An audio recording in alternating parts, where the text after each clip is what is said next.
Welcome back guys to this channel. In this video, I will show you how to activate Facebook followers button on your profile.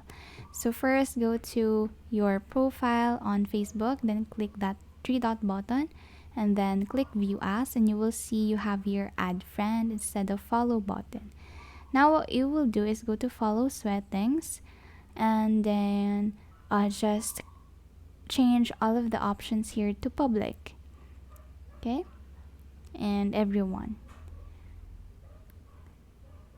And then after you've changed the settings to public and everyone and every options here, just go back to your profile and then go to menu instead and go to settings and privacy. Under it, you'll find settings.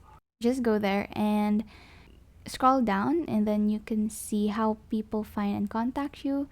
And then the first option, you have to make it friends of friends, and then you can now check your profile, and then you will see the follow button.